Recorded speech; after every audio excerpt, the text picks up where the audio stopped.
కథలు నువ్వు నేను చేసినవా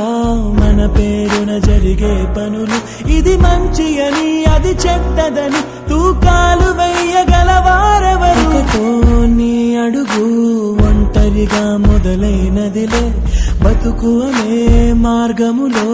తన తోడెవరు నడవరులే చీకటిలో నిసిరాతిరిలో నీ నీడ కూడా నిన్ను వదలునులే నీ వారు అనువారెవరు లేరంటూ నమ్మితే మంచిదిలే చితి వరకు నీతో నువ్వే చివరంట నీతో నువ్వే చుట్టూ ఉన్న లోకమంతా నీతో లేనే లేదనుకో నీ కన్నుల్లో నీరు